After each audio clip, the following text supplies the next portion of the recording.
民国四大美女，我们再说就是最后一个了啊。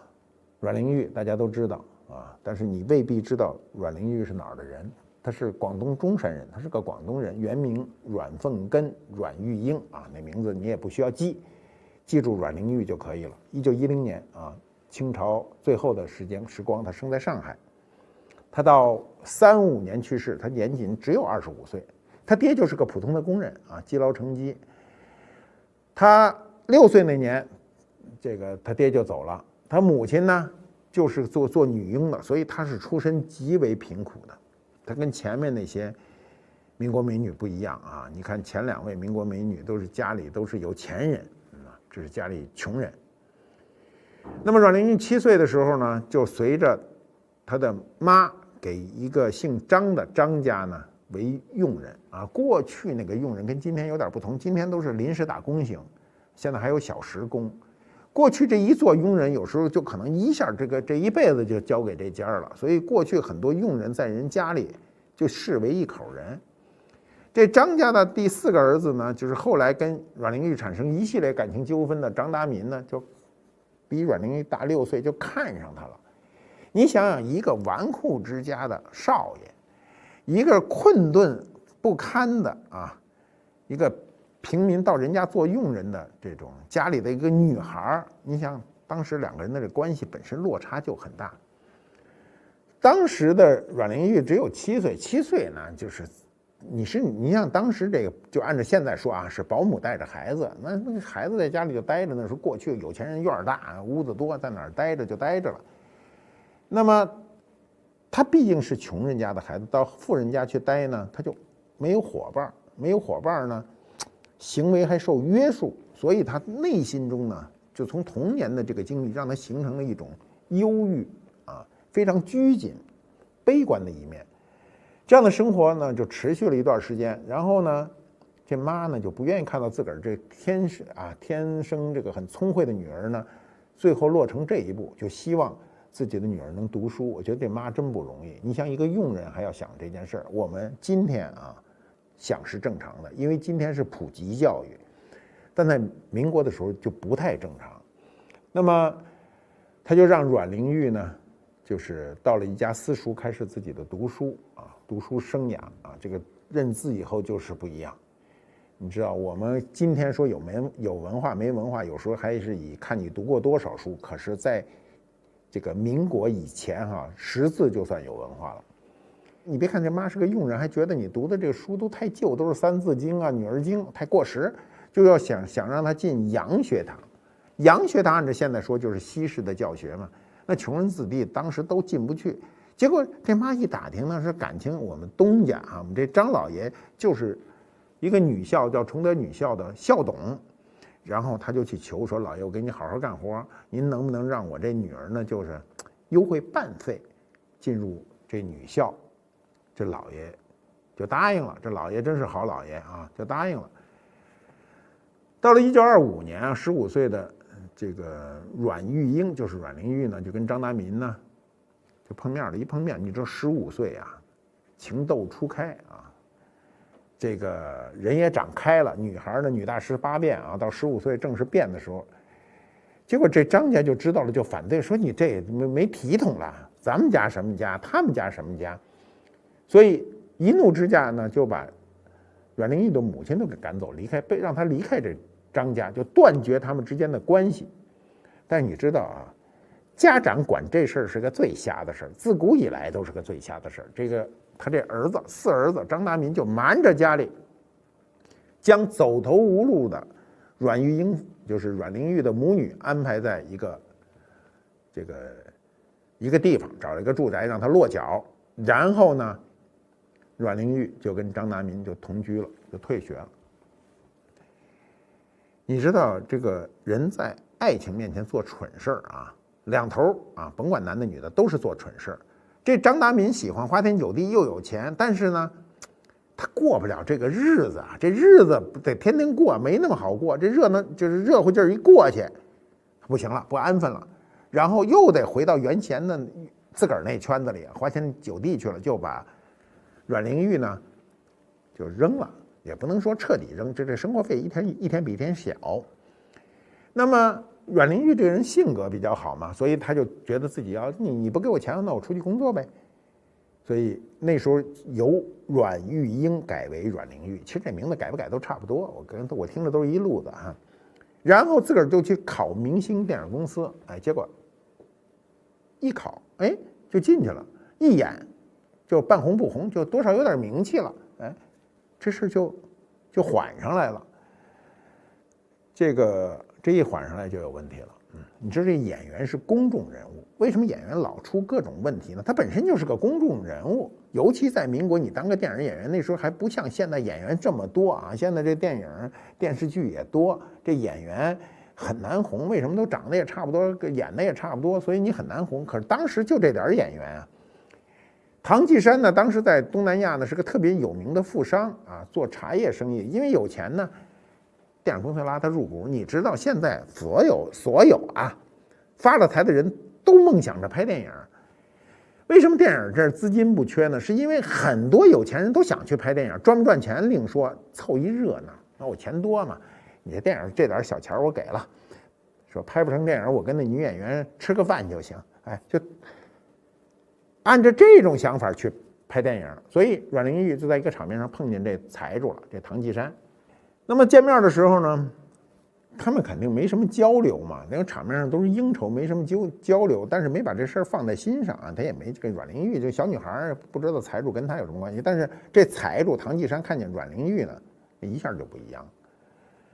这个唐季山身边啊，本身有个美女，这个美女呢，其实在当时也是一个非常著名的女明星，叫张之云啊。张之云的这个气质和阮玲玉很相像，这事儿就很有意思。一般男人喜欢这女的气质大概都差不多，就是换一个也是这路子。我碰见过很多人换了好几个女朋友都是一个人，给我感觉就是一人。那么唐季山身边有这一美女，再喜欢上一个，那你想这事儿就变得比较复杂了嘛。当时这个张之云已经都吸引了，跟这个唐季山是同居的关系。唐季山呢，本身老家还有一老婆，你说这事儿多啰嗦。他事业做得大，自个儿就把自个儿搞成很复杂啊。过去是这样，你老家的那个老婆很难离婚，他有各种复杂的关系。比如唐季山那老婆老家本身就有钱，就没钱你离婚，你还得通过你爹得同意，你家族还得同意，你在外头沾花惹草也就算了。但是阮玲玉不干，因为阮玲玉她在这儿，她排挤啊，排特别靠后啊，既不是明媒正娶，小二也不是，小三儿也不是的，顶多算个小三儿吧。所以呢，这个别人在对他有误解，他就觉得这个压力太大啊，从小就是没法去面对这个世界，这个社会也不理解，因为毕竟是我觉得还是年轻。在这种情况下呢，大家都知道，他写了4个字：人言可畏啊。然后他就这个自杀了。我们到今天，很多人都感受过人言可畏。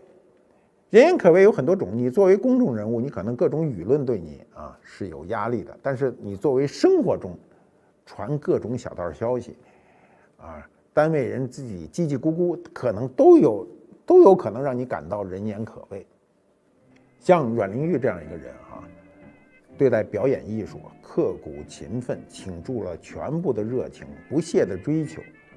由于出身底层，对底层人的情感捕捉他的这种感情啊，都非常的准确，是有才华的人，但是禁不住人言。阮玲玉的这个事情后来被屡次拍成电影啊，你比如张曼玉好像也演过，我记得周迅好像是演过，也许我记错了，反正是肯定有这样的电影，但是我都没有看，因为什么呢？我觉得怎么演都不如他本身经历的这个事情。我们说民国4大美女，剩下俩全是演艺界人士。周璇，1920年民国初生于常州啊，他本姓苏啊，原来叫苏普。我觉得他们原来的名字比后来这周璇狂。苏普姓苏，普是为雕琢之意，取天然纯真的意思。他们家有兄弟姐妹8个，我们今天一听都晕啊！现在兄弟姐妹有仨就不得了，他8个，行排老2。1923年的时候呢，他被抽大烟的这舅舅啊，民国时候抽大烟，这个危害社会，他舅舅就把他偷偷拐骗给卖了，卖给了一个王家，卖到王家改名叫什么呢？简单，王小红，最普通的名字。王家夫妇离异以后，又把它卖给了，就把它可能送给了一个上海一姓周的，所以就叫周小红。哎，你看这名字有意思吧？改个姓就得。结果周家的呢，这个家境呢，后来就日益这个贫困。你知道民国啊，这个社会动荡，人的家境随时都可能变化。然后他的养母呢，就这个被迫呢，就是帮人家当佣人了。你想这母亲都去当佣人，你还有什么好啊？所以他这个父亲养父呢，就吸食鸦片啊，就把周旋给卖了。卖哪儿去了？卖妓院去了啊！卖妓院当妓女。那这养母呢，养母还是对他很好，就及时搭救，又把他给捞回来。那么周旋呢，他是金嗓子啊，自幼喜欢听人唱歌，一哼就会啊，在学校里唱歌就是第一名。你这唱歌是天赋，有的人在那学了半天，一张嘴就走调，就像我这样的啊。但有的那个人唱歌呢，就是天赋，张嘴就对。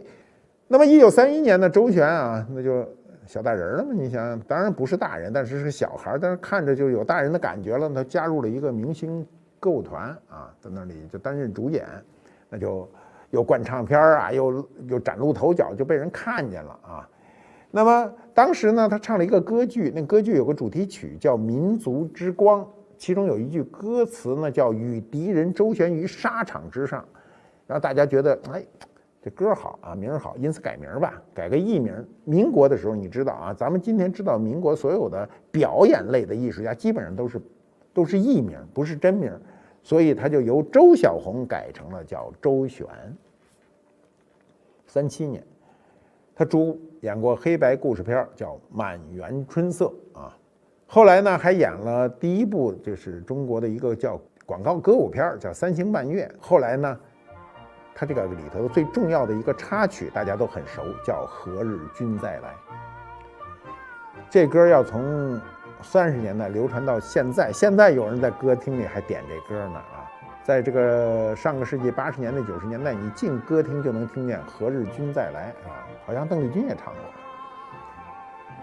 后来他就跟谁呢？跟赵丹啊，赵丹我知道，我们都知道啊，民国时期啊，包括解放以后，一定是男一号。赵丹那个演过很多啊，他当时演的是底层小人物的电影，叫什么？《马路天使》。马路天使。然后他在里头唱了2部片子。过去啊，很多演员啊有能力啊唱这种电影插曲。电影插曲是当时最为流行的歌曲啊，电影插曲《天涯歌女》和《四季歌》非常有名。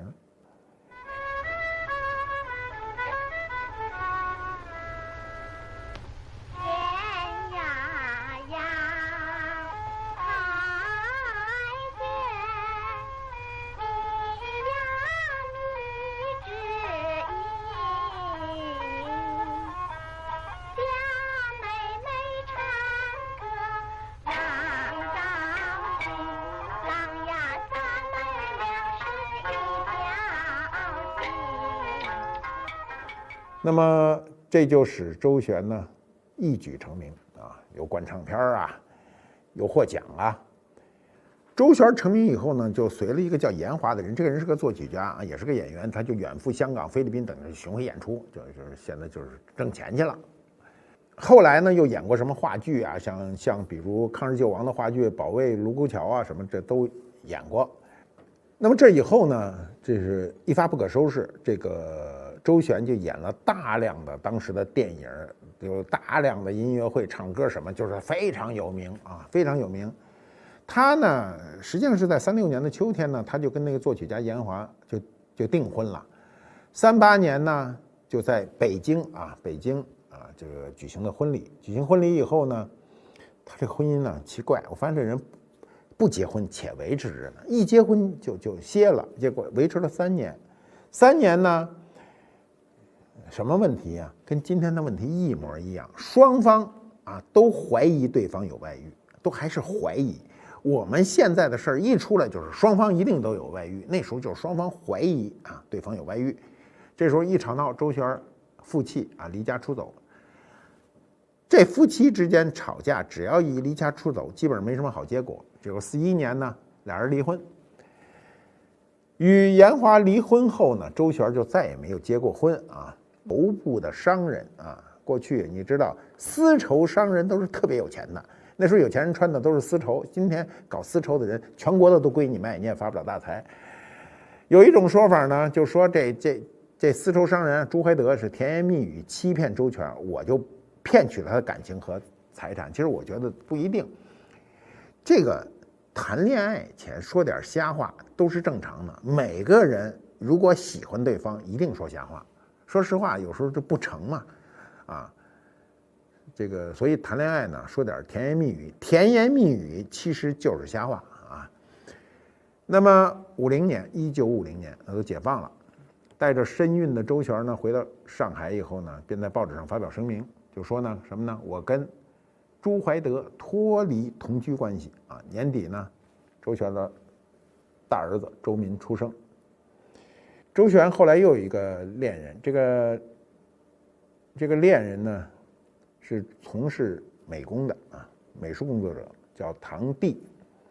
1952年啊，这个春天啊，他准备跟这个美术教师唐棣结婚，唐棣呢却被这个，你说倒霉不倒霉？这唐棣啊，被上海静安区人民法院以诈骗和诱奸罪名判处有期徒刑3年。同年，周旋的第二个儿子周伟出生。1950年从香港返回上海啊。你想想啊，50年以后啊，连续被打击。第一，跟这个同居那么长时间的周怀德，表示这个分开啊，生下大儿子，然后又找了一个普普通通的一个老师结婚呢，刚要结，被这个未婚夫被判处有期徒刑，又生了个二儿子。所以他就受了个刺激，这一刺激坏了，得了精神病，然后这个病好好坏坏啊，维持了几年，57年在上海病逝，年仅37岁。我们谈民国4大美女，其实是2类，一类是知识妇女，一类是演艺妇女。前面知识妇女我们知道林徽因、陆小曼，后面呢是周旋和阮玲玉，各代表一方。这2层女人从某种意义上讲呢，是拿不到一堂来的。如果我们说4大美女，应该起码像中国民国时候的4大公子一样啊，她都是在一个层面生存，互相之间有个比较。但民国4大美女呢，2个知识妇女，2个演艺妇女之间呢，应该说很难比较，因为每个人的社会的所处的层面是完全不一样的。京城4少和民国4公子，你知道共同点是什么吗？都是男的啊，都是男的，其他就没什么共同点了啊。论钱啊，不要说京城4少好像很有钱，那跟民国4公子那钱比起来，和当时的社会环境比起来，那算没钱啊。民国4公子指的是谁呢？说法不一啊，但一般的说法呢，是指这样4个人啊。第一呢是袁寒云啊，袁世凯的公子。第二呢是张伯驹，我们都知道大收藏家。第三是张学良啊，这个张学良当然大家都很熟啊，读中学的时候一定讲西安事变。第4呢说法比较多啊，一般情况下我们都认为是溥同啊，当然还有一说呢是这个卢永祥啊，之子叫卢小嘉，还有一个是说张謇，张謇就是第一个做博物馆啊，也是南方纺织业大王、农商总长的之子张孝若啊。民国4公子入选呢，张伯驹先生呢自己就说过，他说过呢，他自个儿有2个说法，第一个说法呢是有韩云，第二个人呢就是我啊，一点不客气，说第2个就是我本人了。第3呢是张学良，第4呢说法一说是这个卢小嘉，一说是张孝若，还有一个说法呢是红豆馆主溥同。那么我们现在呢就以这个说法为准，讲讲民国4公子。这4个人的共同点啊，就是都生在了光绪年间啊，最大的是溥同，最小的是张学良啊，但是他们都生在清朝光绪年间，说起来都是清朝人，但是他们活跃的时期呢都是民国时期，因为他生在清朝，你比如这个张学良先生是1901年生，那么他到了民国才成人。先说张学良啊，张学良啊，东北奉系大元帅，号称东北王张作霖之嫡长子啊。张学良呢是大家都很熟知了，熟知的主要的原因就是西安事变啊，再有就是跟赵四小姐，除了这个跟赵四这段旷世奇缘啊，他还有一件正事儿，就是收藏。这民国4公子啊，无一例外都有收藏。那么张学良他收藏呢，最初呢，他还是有很多古代书画啊。你别看他是行武出身，我们今天都觉得行武的啊，一说你这个军人，那肯定都是大老粗啊。民国时候还真不是这样。张学良曾收藏古代书画有多少件呢？有600多件，600多件已经很多了啊。其中比较重要的有丙舍帖啊，传说是钟繇写的，后来不是王献之就是王羲之临的。再有呢，就是小李将军的海事图啊，董源的山水图啊。一说董源，你今天到台北故宫去看看董源的山水大轴，是吧？郭熙的翰林图，这都是中国历史上啊一跺脚3颤的这种收藏品啊。包括宋徽宗的这个书法，米友仁的绘画等等，都是珍品。晚年的时候啊，张学良和夫人啊，对他们在一生中最艰难情况下保存下来的这个遗产归宿呢，他有过很多方案。你知道他的画呢，在过去的生活中呢，有的转让啦、送人啦，它都是可能的。但是呢，他还是留有了相当多的一部分文物。他想，这个人到岁数大了啊，这个遗产啊，不是钱，钱最好处理，东西最难处理。那钱随便写个遗嘱，钱怎么着捐了怎么都好办，因为钱本身是没有情感问题的。你比如你的这个岁数大了啊，你行将就木，你要写遗嘱的时候，你说我剩下的全是钱，这倒反而好办。如果你剩下是东西，就比较难办。比如东西不能切割，你说我俩儿子啊，我有一个平复帖，我不能一裁2段，一人给一半，这是不可能的。那么你收藏下来的文物呢，你会有情感问题，很多东西你不拥有，你就没有那个拥有的情感；你拥有就会有情感，有情感处理起来就比较麻烦。所以张学良呢，他曾经准备把他自己的收藏的文物呢，都交给他和这个赵四小姐的这个多年的个挚友。他这个挚友是什么？是个牧师，是台北的这个士林凯歌教堂的一个牧师啊，姓周，叫周连华啊。他这个受洗和结婚的时候，见证人就是这周连华先生，就是这个牧师。那么周连华呢，他同时又是台湾的这个东海大学的董事长。你想，那大学都是资助的，那就是有钱。他就讲呢，如果说要把这些文物呢都交给这个周连华牧师呢办的这个大学呢收藏管理，无疑还是很可信赖。因为这些东西留下来，不仅仅是一份有形的财产，重要的是无形的财产。那么这个周牧师呢，也是这个很愿意，就是跟这一对老夫妇呢商量，希望更加妥善的保管呢，他就按照张学良夫妇当时的这个意愿，就接收和管理了这份珍藏。但是后来啊，你的人的想法啊都会有变化，人活的岁数越长，这个变化的可能性就越大。后来张学良就改主意了哈，他觉得就是台湾这个当年国民党当局监视他这么多年，他把这东西再留在台湾，他心里有点心有不甘，就想能不能把这东西弄走啊？尽管他后来啊，他到90年的时候，那都89岁了嘛，就是他已经有了人身自由啊。他这种软禁到了90年就那时候，你想蒋介石都去世很多年了，那他也不想把自己的这份东西和台湾作为人生的最后归宿。后来呢，就是他做了一个非常著名的口述历史。当时美国哥伦比亚大学的那个采访呢，就是不停的采访他，就让你说，你知道我现在回想起来，我30-40岁接触很多中国著名的大家，真的是那时候录音不行，不像现在随便拿个手机就能录音。那时候跟他聊天，如果你摁下录音键啊，能把这些东西留下来，现在都是非常珍贵的史料。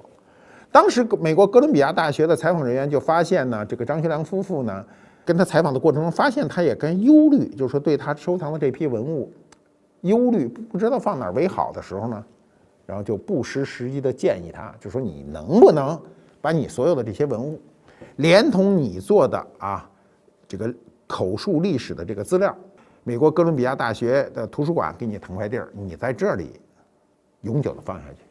这样呢，国史馆很多机关这时候呢也盯着张学良，觉得这东西太重要，然后不失时机的透露一些，人就在透露一些信息，跟他有些人在中间游说他，就是说，这东西还是搁在台湾好。张学良对后来的这些人，尤其这些人就是带着任务来的，他就更没有好感，所以这东西呢就不想给他，不想给他呢，就是因为源于这个印象不好。那么美国人呢，他当时从某种角度上讲，他是一个中间人他对跟台湾的这些官方派来的人比较起来呢，他比较中立。又何况呢，哥伦比亚大学美国哥伦比亚大学世界名牌大学，在这个张学良的眼里呢，他知道这个哥伦比亚大学呢，在这个就是民国以来，尤其晚清民国以来，对中国近代历史人物呢都十分关注那么当时有很多人你比如像胡适李宗仁顾维钧等等这些人的口述的这种资料，都是包括一些文物文稿，都是送给了这所学校，所以对他来说呢，这些人都还是很熟知的呢，他就多了一份这个安全感，所以呢，就想把这东西给了哥伦比亚大学。那今天呢，他这批东西呢，都在这个美国哥伦比亚大学图书馆收藏，他最终还是走了这么一个归宿。我们可以知道张学良这个漫长的这个人生呢，他大概有4个部分。第一个部分呢，就是他子承父业，对吧？东北王东三省易帜，对吧？第二个部分呢，就是他出师中原出来了他第3个部分呢，就是他搞的那个震惊中外的西安事变西安事变是改变中国近代史或者说中国革命史的一个很重要的一个节点西安事变以后，我们很多事情就是历史改变走向。那么包括张学良一生那个节点西安事变以后，他自己的生活完全不一样。那么他能够由一个东北王变成一个阶下囚被软禁起来长达那么多年我觉得他不调整好心态，他就没有后面的长寿。他口述历史移交文物史料于这个美国哥大，无疑是张学良呢这个人生中最重要的一个章节，把他的能保留下来的东西都保留下来了。这部分东西今天随时可以调出来看，你能看到在中国100年历史上有关他的重要的文物。1993年的冬天，张学良跟赵四小姐就是登上飞机，告别了他生活了几十年的台湾，飞往夏威夷做永久定居。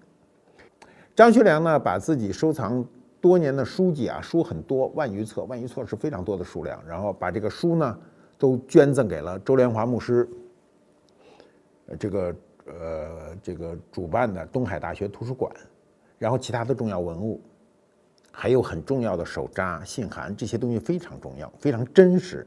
你知道，历史的手札和这个信函是非常真实的，表达当时的这个社会环境，还有这些字画、照片、日记等等，装箱以后运往美国，这就是我们既熟悉又生疏的张学良先生的收藏生涯。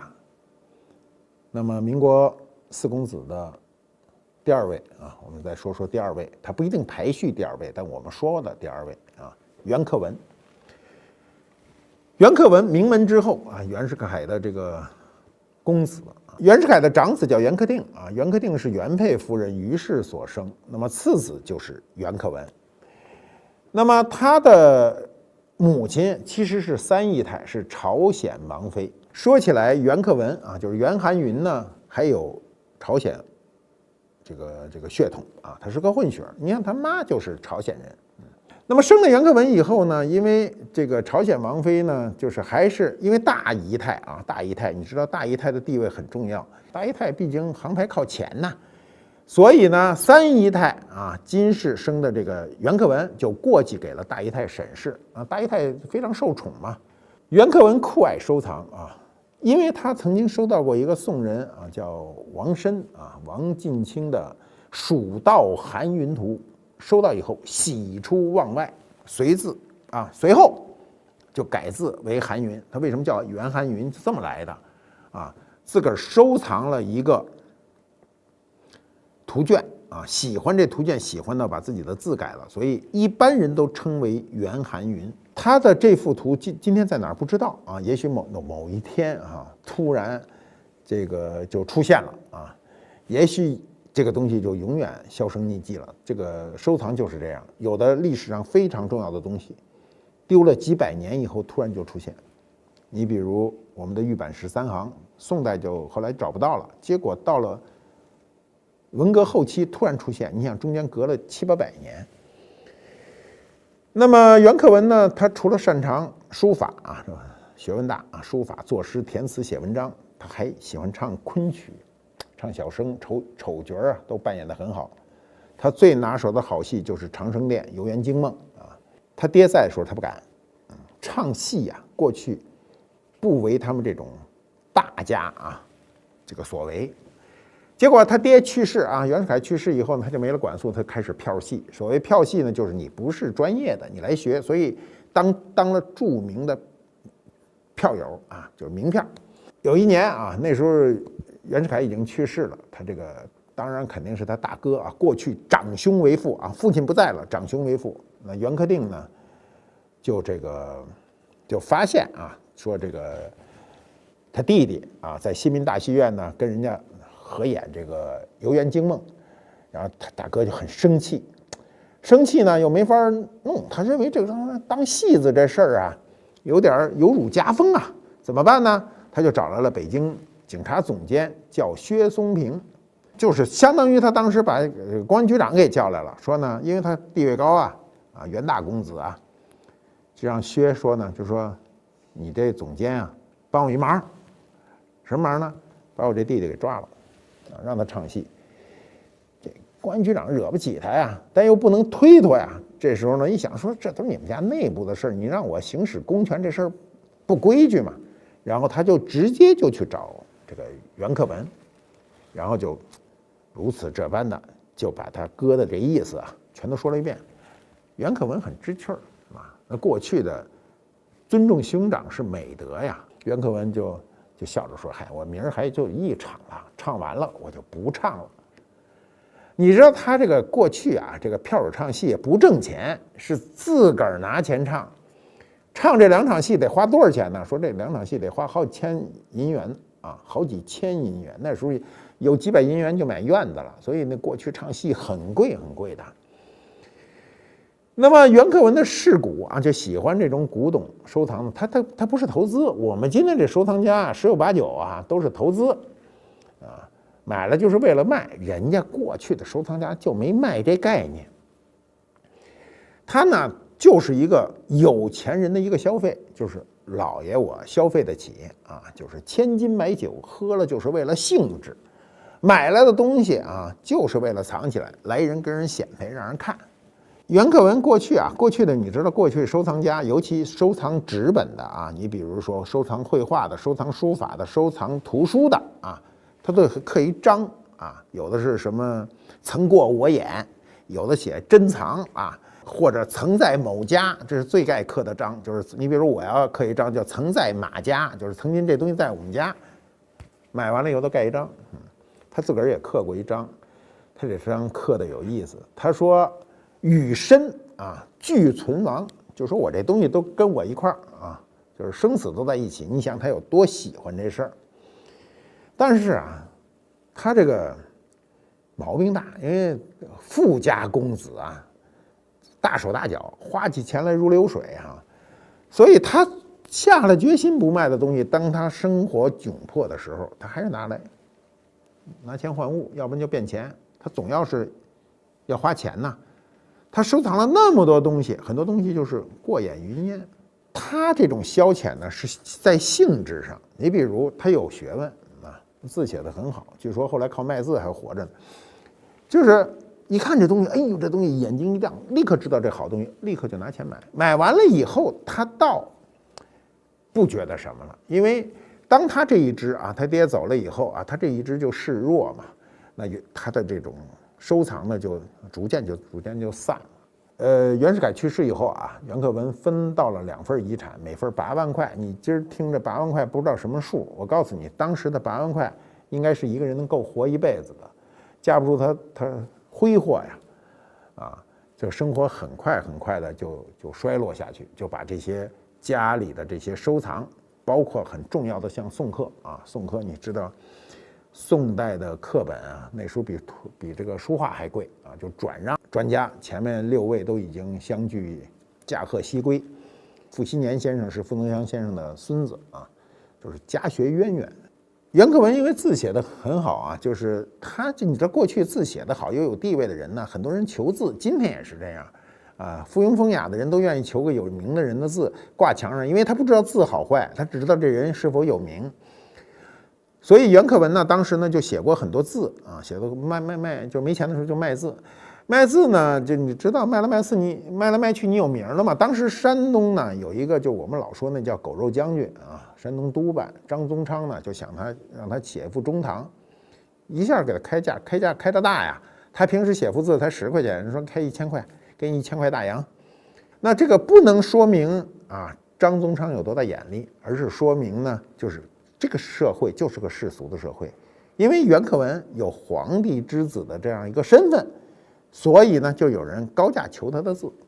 1931年啊，1931年，那我们说起来就是9·18事变那一年，袁克文就病死了啊，他死的比较早啊，人中年就去世了。那第3个，我们再说说溥同啊。溥同呢，他的父亲是叫爱新觉罗载质啊，他父亲是乾隆的玄孙，就是5代孙，那么他就是6代孙嘛。那么溥同本身在他们家行排是第5子啊，这个他算是末代皇帝溥仪的族兄啊，就是同族的嘛。溥同自幼啊，在上书房就按部就班的就读经史子集啊，学做诗文。过去啊，这个皇家的贵族啊，都要从小就开始读书，读书很苦啊，所以钻研琴棋书画，精于制印啊，他酷爱剧艺演戏。对于昆剧啊、京剧啊、生旦净末丑啊，全都会啊。这事我觉得这有点全才啊。有点像我们现在演小品的那个演员啊，什么都会的。那么对乐器呢也非常精通啊，比如笛子啊、二胡啊，那就这说起来是2类，笛子是吹的，二胡是拉的，所以说一个是弦乐，一个是管乐，所以他都无所不通。清末民初的时候呢，每到这个佳节佳日的时候呢，他就会约上朋友们到西山，北京西山有个大觉寺的小住，我都在那儿住过啊。那个古刹啊，大柏树都特别大，古刹森森的那种感觉。溥同弹一曲《高山流水》呢，使人这个超凡脱俗啊。溥同他通晓音律，你知道啊，过去的人认为啊，你只要通音乐啊，这都是高人。溥同那时候的精通音律呢，是可以跟专家离手去谈论这些，包括文物鉴赏。我们今天我也能碰到很多喜欢文物的人来了，跟你谈的都是驴唇不对马嘴，这都不能算精通。那么，尤其对金石碑帖，这个都是在过去收藏中呢是最难的。我们讲过啊，碑帖过去俗称黑老虎，就可见有多难。这个溥同呢，他是清末的这个贵胄啊，皇孙，家里收藏呢自然多啊。你比如过去说，你看龙门20品啊，我很年轻的时候就听秦公先生张嘴就跟我说龙门20品，当时我都不知道是啥啊，就是说这个碑帖中的名品。你过去说这个你有什么？你老说哎呀，我们家有一个谁画的牡丹，人都不爱跟你说话。你得说我有什么碑帖，对不对？我得有法书。你说那什么画一大牡丹，谁画一美人那都不行啊。所以溥同的收藏态度就是信手挥霍，爱之必取，就是我花钱的时候不在乎，但是我喜欢的必须要买到。你知道他这个不仅仅体现在他的收藏文物上啊，讲个事儿啊，就一个小故事。当年呢，他去严居鹏家，严居鹏是著名的严派老生啊，创始人严派啊，家里有棵树，歪脖树啊。你这树长直了不好看，中国人都认为树得拧巴着啊，越拧巴啊，这树越有意思。一看，哟，这树真有意思，可以入画啊。然后就跟严居鹏商量，就说：“您这树能不能卖我呀？”你知道严居鹏怎么说吗？人家你知道你是有地位的人，到我们家的买我院子里一棵树啊，我没法直接回绝说这个我不卖你，那没法说。人只是婉转的说，人怎么说呢？说我是没打算卖这棵树，如果您特别喜欢呢，我这树就送给您。什么意思？就是您就别买了，是这意思。但是普通可不这么想，说您送我就送我。严居鹏怎么说呢？说那您怎么搬走啊？说这树要移到你们家种下去活不了，那您这不等于白来了吗？普通说没关系，我有办法。然后就跑了护国寺，那时候都有那花场啊，就是咱们现在的花圃，请那专业的工匠到他们家说：“您给我看这棵树，我能不能移走？”人说能移。说怎么移呢？说这花这棵树你要想移走，必活无疑啊，至少要先养护5年。5年你受得了吗？哎，人家普通就说5年就5年，然后就雇着人啊。去养护这个树，再把它运走。我告诉你为什么要养护5年，你知道啊？这树本身长在那儿是个天然的，你要把它挖起来，一定要断它的根，根系非常发达。那么它就一点一点的要把这个土断开，要把它逐渐养成一个盆景，最后才能把它搬走，对不对？所以这个时间很长，每年要改变一点，根系要断一点，不能全断，一次全断了弄不好它就死了。所以5年以后啊。还把人家家他也不怕花钱，把人家院墙和自个儿家的院墙都拆开，最后他把这棵树移植成功。你想想，他是一个多么挥霍的人。你知道哈，这就叫随性而取啊，这就是随性啊。人当然随性，就现在叫什么任性是吧？花钱任性跟哪个一个意思？但是你得任性得起。普通跟袁寒云一样，都喜欢票戏啊，特别喜欢。过去很多我认识很多老先生也喜欢，比如朱家进先生就喜欢啊，就是什么事儿都没有这事儿有兴趣。还是那个狗肉将军张宗昌啊，一听说啊，这个他会唱戏啊。当时这大帅张大帅啊，这张大帅是这个相声里的笑料啊，就是觉得自己得光鲜一下，就光请名家。请名家，你知道过去这个军人啊，没人敢惹呀，所以他就请谁呢？请梅兰芳、余叔岩啊，著名的老生啊，孟小冬的师傅啊，还请这程砚秋等等，全都请到他们家。他们家在哪儿呢？山东啊，在济南啊，到济南。然后呢，杨慧一时兴起就说：“哎，唱得好。”其实他也不一定懂，就是喜欢。那时候喜欢有真喜欢，有假喜欢，但是他们这种都属于半真半假的喜欢。你说他一点不懂吧，他懂一点；你说他完全懂吧，他不是彻底懂啊。但是他身份在那儿呢。结果呢，他一时高兴啊，唱着唱着戏高兴，就问梅兰芳，就说：“我听说这民国4公子中这袁二、童武，说他戏怎么样啊？”梅兰芳说那2位啊是行家中的行家。你看这话说的啊，非常圆润，不得罪人啊，人行家中的行家。梨园界呢向来敬重，为什么梨园界向来敬重呢？因为那俩有钱，请得起你们唱戏，跟你们玩的时候给你钱，不是白玩。我们现在都是白玩，人来了不给钱，蹭人时间，那不是，那是来了就给钱。那么这时候旁边有个人啊，就是马屁拍的，这人叫杨度，上来就说：“哎，这是简单，不就是这俩人吗？说我拍个电报让你们俩来吧。”袁寒云接到电报以后，就给童武爷爷商量说：“哎呦，说咱俩这交情，咱俩去吧，给人唱场戏。说咱这都缺钱呢，这会儿这时候土匪都有钱了，咱没钱啊，咱就忍了。说这个他那钱给的多，咱俩干脆去一场。”普通啊，童武爷呢就断然就拒绝了。你别看他们俩交情好，这事还得拒绝，就痛骂张宗昌，说他是个土匪，是个土鳖，是个反复无常的，是个小人。你知道他有多少姨太他都搞不清啊！说居然要让爷去给捧场，门都不成啊！说你知道为什么过去连姨太太搞不清啊？为什么搞不清？我告诉你，因为太多。溥同就说爷是个正人君子啊，天皇贵胄，谁能跟他们为伍？咱就爷就不给他赏这脸，就没去。这没去呢，他还劝袁克文说你也别去，你去干嘛去？好多人，这些人都不没事，这些人本身就是唱戏的。说还有谁来了？说袁克文来了。说袁克文啊，他也不是个唱戏的，跑这儿拍什么马屁？就通缉他。所以呢，袁克文就栽了。事后有人就说，同务爷牛，同务爷有先见之明。同务爷自个儿说，我没啥先见之明，就是后面的事儿我做梦我也想不到，我就是瞧不起那张宗昌那德行，我就烦他那号人，我们不愿意搭理他啊，就这么个意思。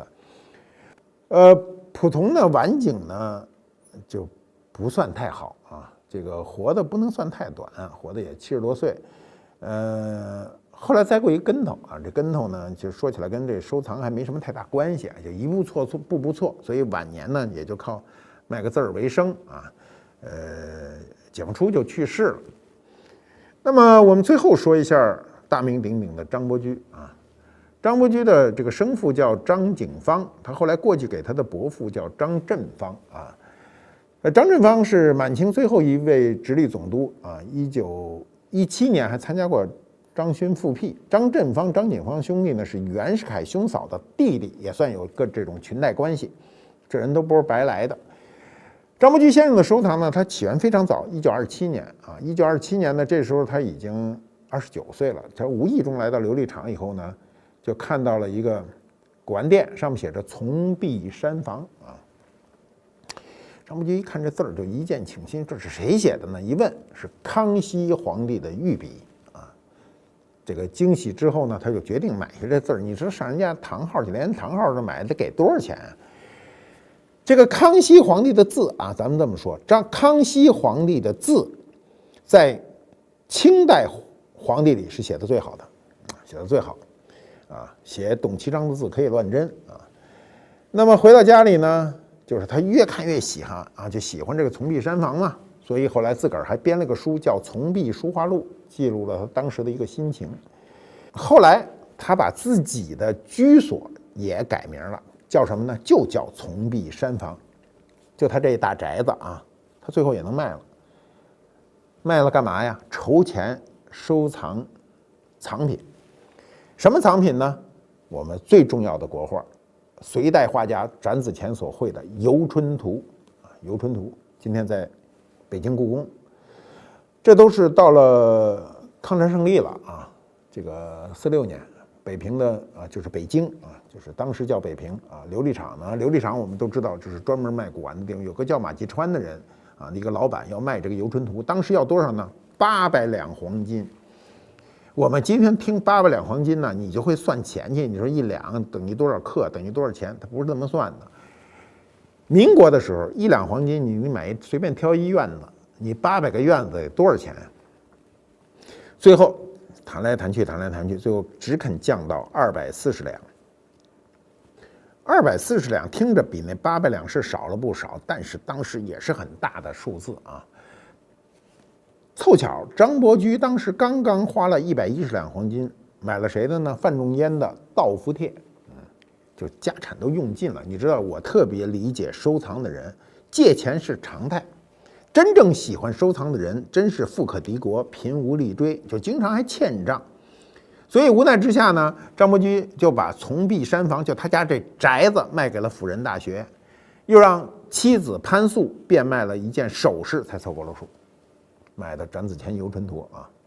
那么潘素呢，这个是他夫人啊，1915年生于苏州，是清朝著名宰相啊潘石人后代啊，原名潘飞啊，这名字听着有点像文学名字。那他从小就是父母的掌上明珠啊，那么但是他爹呢是个纨绔子弟，他妈是个当地的这个大家闺秀。你知道过去有钱人的子女，要不然就成气候，要不然就是个纨绔子弟，所以过去说富不过3代，就这个意思。那么潘素7岁的时候呢，他母亲因为家里有钱嘛，就请了当地最好的名师，让他学习绘画、音乐、诗文等等，他还弹一手好琴、好琵琶。13岁的时候，他母亲去世。去世这父亲啊，你想又娶这个继母啊，2年以后呢，你想继母过去就叫后妈啊，这个继母姓王，王氏呢就将潘素呢说他会弹琵琶啊，又琴棋书画什么都行，就把他直接卖青楼去了，挣钱了。你知道名门望族由盛而衰呢，是一个无可奈何的事儿。那么潘素只能听继母的这个安排啊，因为你想想啊，这个人内在的气质是学来的，是吧？所以呢，他呢就是一进青楼，谈吐就不一样。你想挥笔成画啊，然后呢，琴棋书画什么样样精通